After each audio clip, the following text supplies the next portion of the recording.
welcome to the 8th episode of One Christian Thinks, a podcast that examines current events, politics, worldview, and ideologies from an explicitly Christian perspective. I am your host, Mike Hutton.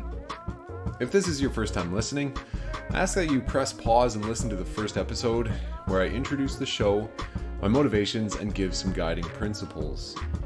In this episode, I want to dig a little deeper into the COVID-19 pandemic. I just have a few more thoughts on it that I want to share before I take the podcast into a bit of a different direction.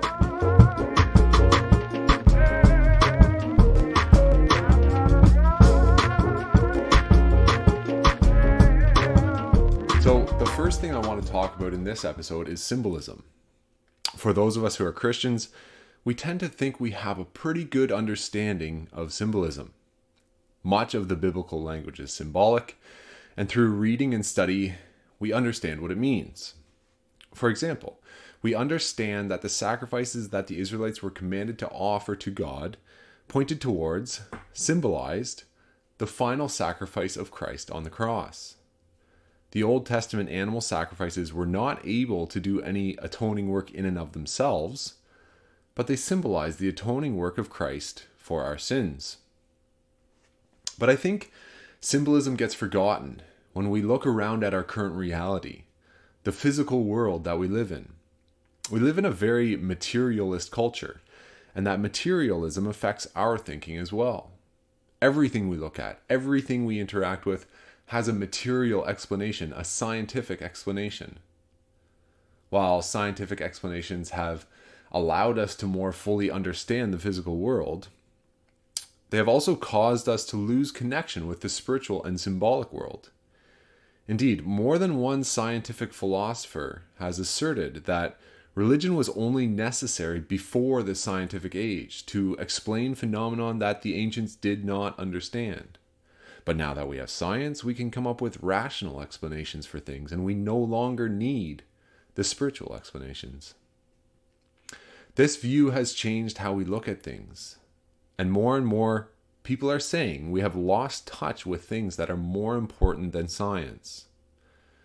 While science can be quite beneficial, it also has its limits. One limit of science is that it cannot give meaning. For example, while science can explain how the procreation of human life works, science cannot explain the meaning of human life or why we are here. Most scientists, when they're being honest, can only say that we're here by chance, and there is no meaning to our life. It's only with symbolism and religion that we can realize the meaning of life. Looking at it one way, science can explain the how, but not the why. Science can explain how a fire works, how a chemical reaction gives off heat and light. But it cannot explain the comfort we feel as we sit next to a fire, the sense of protection that a small fire gives off. Science can explain how a small pile of sticks with enough heat and oxygen gives off light and heat, but science cannot explain why people sit around campfires in the summer as a social activity when we have no need for the light or the heat given off. There's a symbolism to fire that we inherently understand without needing an explanation. And the Bible uses fire as a symbol as well, many times referencing God as a consuming fire. We do not believe that God is actually a group of flames that burns whatever it touches, but symbolically, we understand what it means when God is called a consuming fire. Or consider what you feel when you look up into a cloudless, starry sky on a dark night, particularly when you're far away from city lights. Science has its explanations for what's going on up there, and if all you think about is the science, you probably won't feel much at all. But there's a reason why David wrote in Psalm 8, "When I look at your heavens, the work of your fingers, the moon and the stars which you have set in place, what is man that you are mindful of him, the Son of Man that you care for him?" When we look up at a dark, starry sky, we get a glimpse of the infinite. in direct contrast to the finite world around us, and it takes our breath away.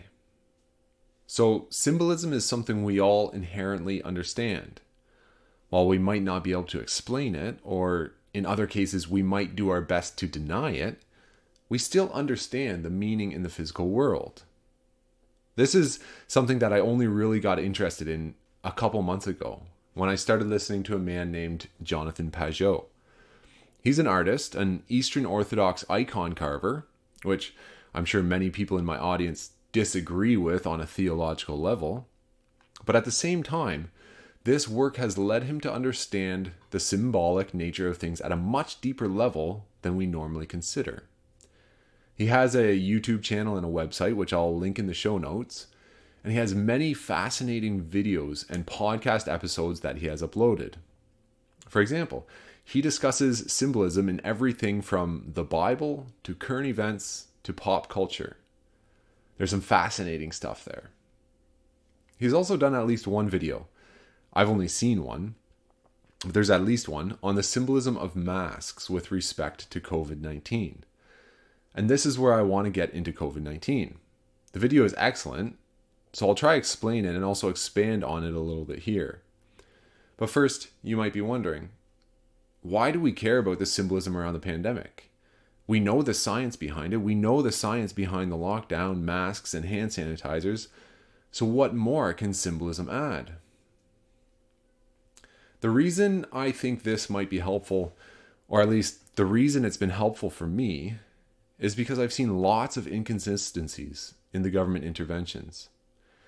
For example, there are videos of masked news reporters badgering politicians about why masks haven't been made mandatory, only to have them remove their own masks as soon as they think the cameras are off.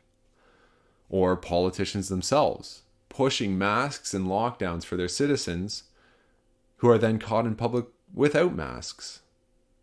There have been numerous politicians and policy advisors who have supported mask mandates, who were then caught on camera not wearing masks in airports, hair salons, and at social events.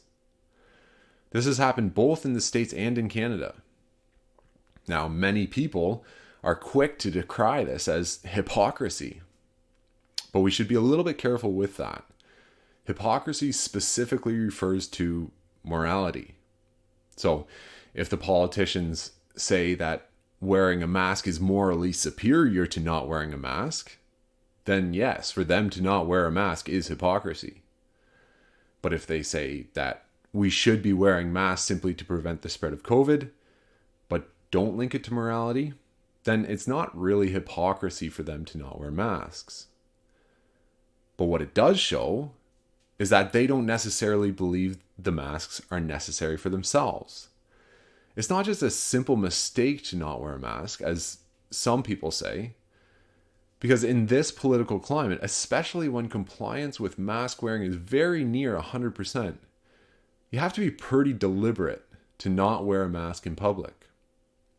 Particularly for politicians who deal with this stuff every day and actually create the policies.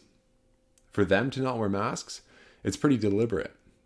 It might be a mistake that they got caught, but it wasn't a mistake to not wear the mask. And this goes both ways. There's politicians on both sides of the aisle that have been caught doing this. Another inconsistency that I see is in the messaging. Originally, masks were said to not help at all. Then, the experts said that masks are to stop you from spreading the virus to other people. So if you care for other people, you're going to wear a mask. Just a couple days ago, I saw an article that the CDC says that a mask actually protects the wearer.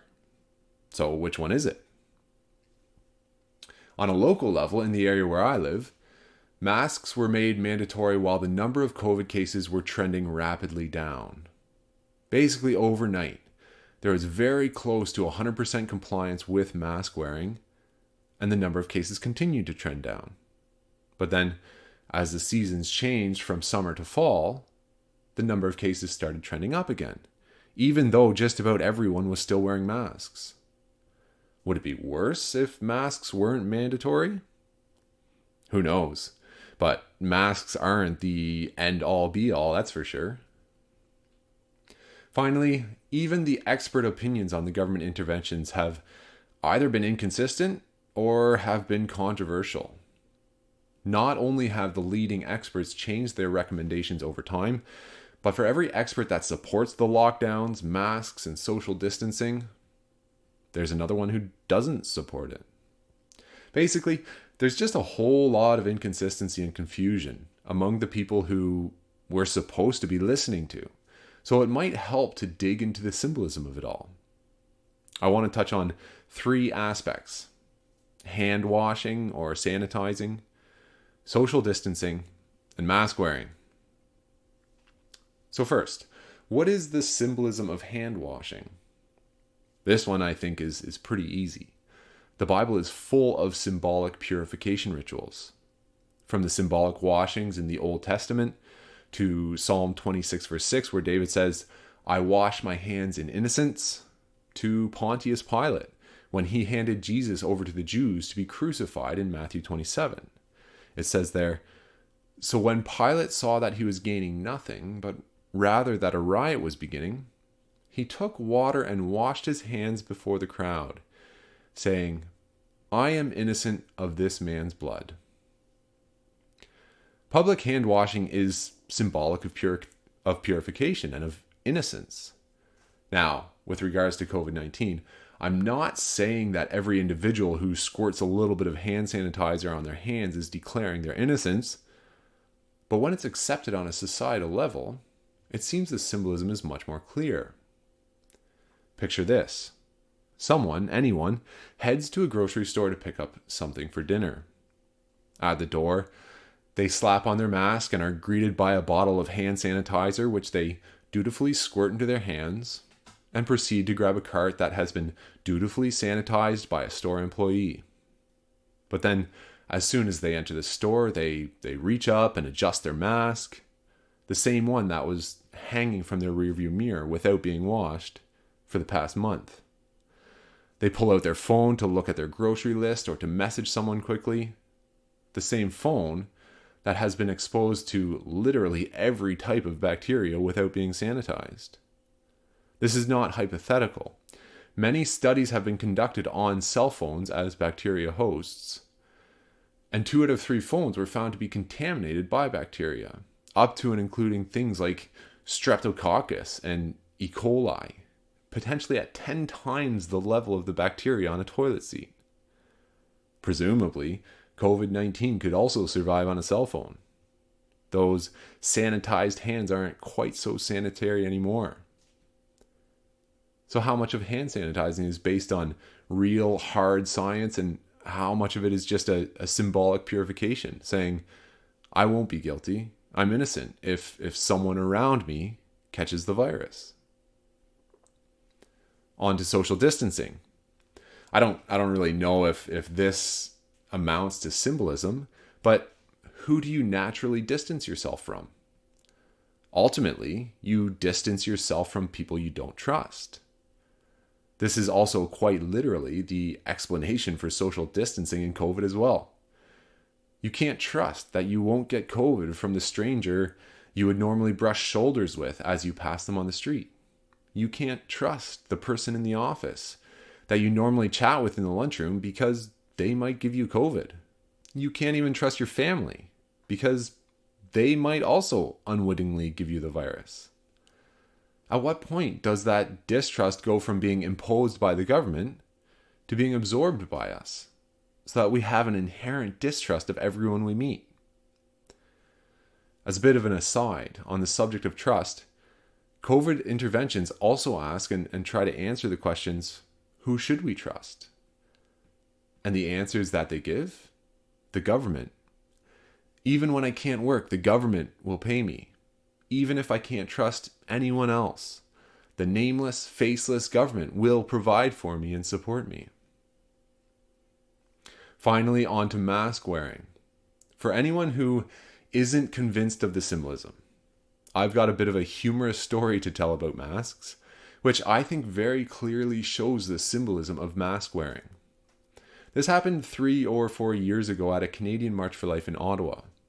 I did not really participate in the march, but I was there watching and attempting to interact with the other people who were also watching.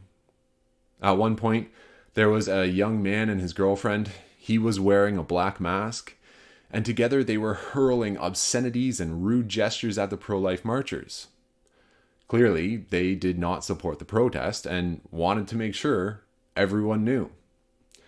I thought that perhaps they might be interested in some civil discourse, so I approached them and asked them for their thoughts. Quickly, I became the target of all sorts of yelling, obscene gestures, and threats to my personal safety.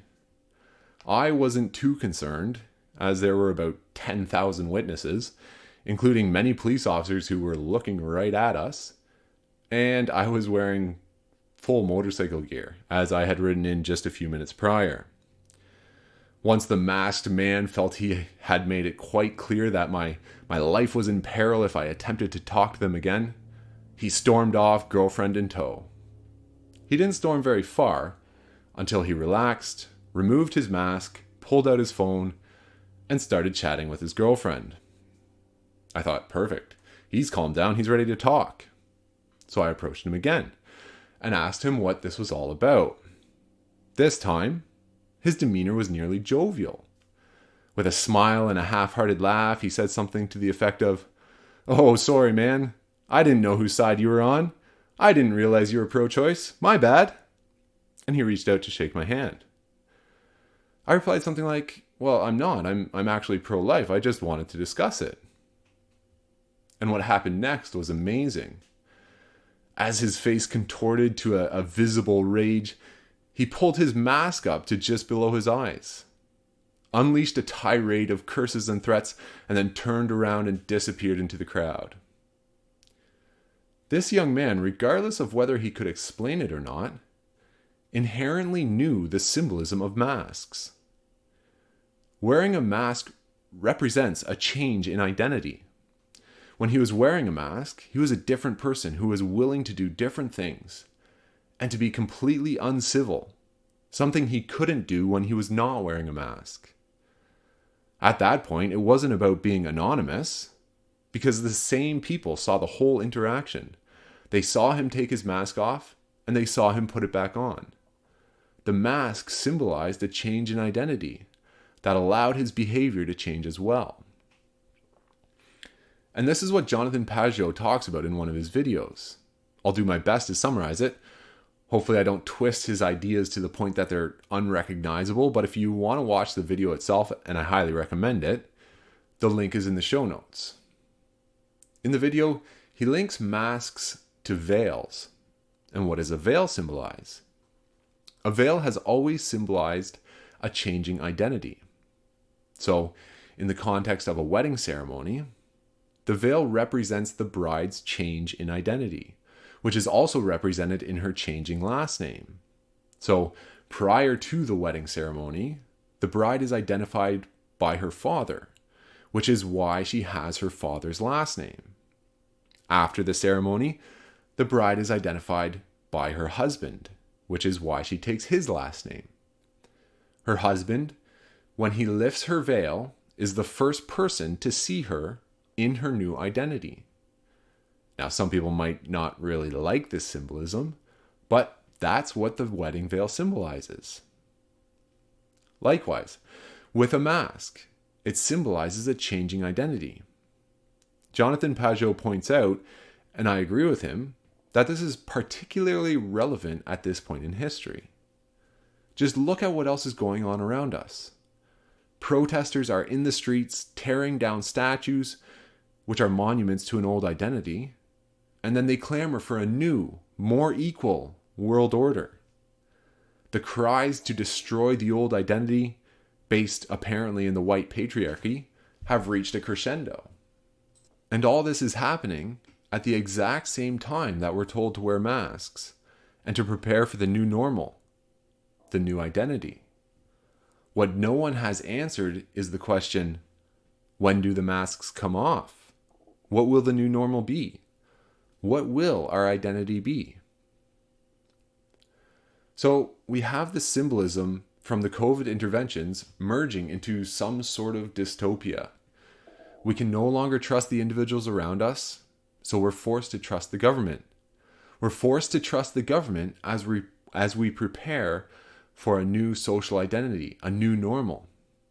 Those individuals who do not support the government policies, the constant hand washing, mask wearing, and social distancing, those people especially can't be trusted. In fact, they're probably the reason that COVID continues to spread. They're guilty. They are the public health concern. This type of thinking very easily leads to conspiracy theories. I find right now, particularly among right-wing media sources, there's a lot of speculation about what is coming in the next couple years. And it's not necessarily without merit. Prime Minister Trudeau has openly advocated for what is called the Great Reset. The Great Reset is essentially an international policy that would join the most powerful governments and the most powerful corporations together into some sort of corporate and political socialism. It will apparently allow for a more unified system to fight against threats like COVID. This is a policy that is supposed to be a great unifier, but almost humorously, I think the unifying factor would be that everyone's against it. Those on the political left generally dislike big private corporations, and those on the political right generally dislike big government. And people who see themselves as centrists dislike both. I just find it a little bit humorous that this plan tries to pull together the worst parts of either political system, and we're supposed to unite behind that. But many people feel the threat is real, much more real than the threat from COVID. This might seem odd to some. Worldwide, over 1 million people have died from COVID, and people are worried about a speculative world government. Well, I think I can explain why that might be. It's the same reason why, at the beginning of COVID, I grimaced when I heard people compare the fight against COVID to World War II. They said, "This is our World War II. It's just as great a threat, and we have to be just as unified when we fight it." No, I totally disagree. When someone says that, they're inherently denying evil. World War II was unifying because it was a fight against evil. COVID-19 is not evil. It's a reality of living in a fallen world. And this is also why the fight against COVID-19 has turned political, because people disagree with how to deal with living in a fallen world. And even more so, many people even scoff at the idea of a fallen world. And that is reflected in their political ideas and policies. That's how religion and the spiritual realm influence COVID policy as well. If you deny that we live in a fallen world, if you deny that sin and evil exist, how you think about COVID and your policy solutions to it will reflect that.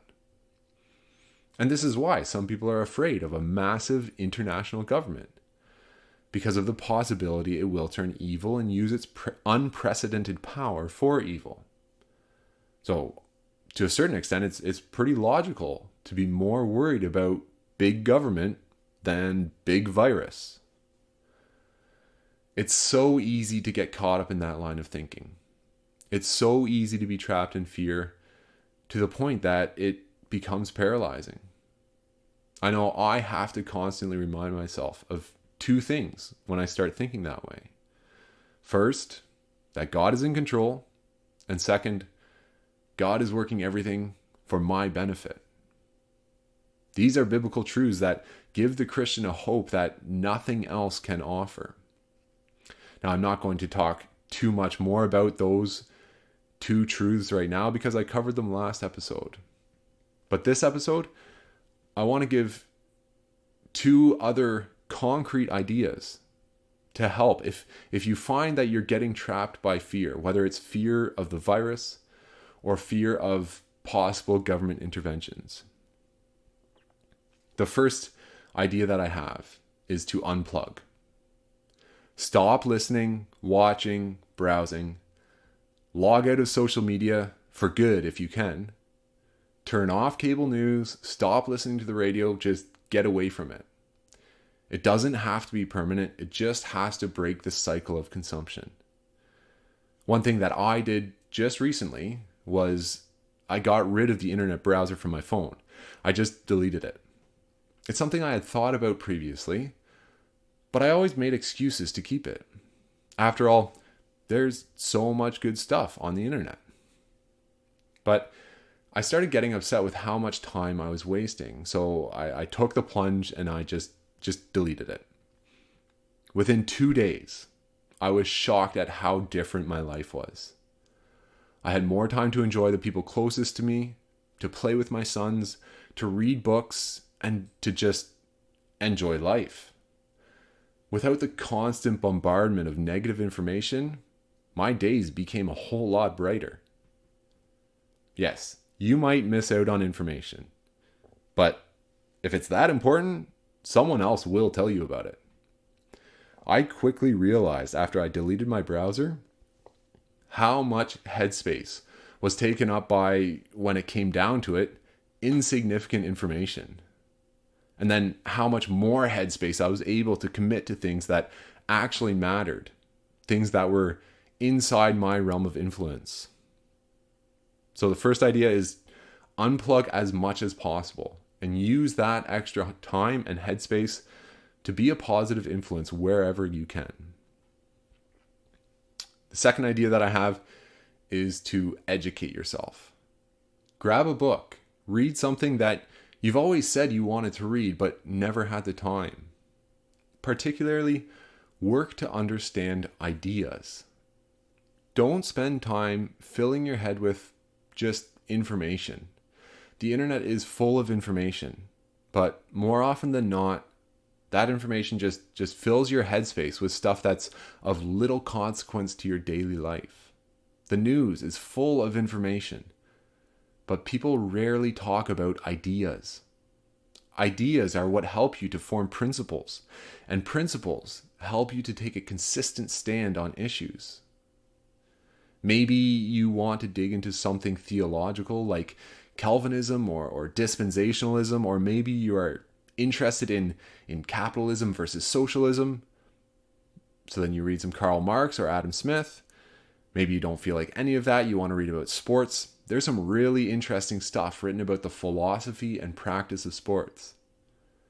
My point is, don't just consume information that will not help you. Interact with ideas. Because when you do that, you develop a greater understanding of the world, and you're also able to develop principles on which to respond to the world. And moving on with the podcast, that's exactly the direction that I want to go in. It's going to be very challenging, but I want to interact with ideas that we don't really talk about. And then from interacting with those ideas, we can build a set of principles. It's pretty easy to just respond to current event issues in kind of a knee-jerk reaction. But it's much more difficult to develop a set of principles on which to stand. That's my goal. So my next episode will be a discussion of freedom, which should be pretty interesting. As Christians, we confess that we're free in Christ, but what about freedom in this world? Is that something we should work for, or is it something that doesn't really matter? And then after that, I want to discuss ideas like capitalism and socialism, small and big government, nationalism and globalism, and really whatever other topic that I come across that I find interesting. This is all very applicable because when we interact with these ideas, then we can develop principles that allow us to answer questions like, was Jesus a socialist? Or is public healthcare better than private healthcare? Or how can we best help the poor and oppressed? So stay tuned as I dig into these issues. As always, if you enjoyed this episode, like, share, subscribe. Feel free to find the One Christian Thinks Facebook page. I'd love it if you leave a comment or share it with other people. Of course, unless you're unplugging. Then just get rid of Facebook. Don't look back. You won't miss it. But more importantly, as I've said, have these conversations with other people in your life. Society on a lot of issues is split pretty much 50-50. We saw this in the recent US election. We're pretty much split 50-50 on most issues. So you never know who will be willing to have a discussion with you, or whose life you can affect in a positive way. There's a growing movement of people who are interested in discussion, who are interested in truth. And as Christians, we have the truth to share. You never know what effect that might have. Also, if you want to contact me, if you have any questions, comments, concerns, criticisms, you can do that through the Facebook page as well, or by email. My email is oct@allmail.net. That's OCT, which stands for One Christian Thinks, at ALLMAIL.net. Until next time, keep thinking.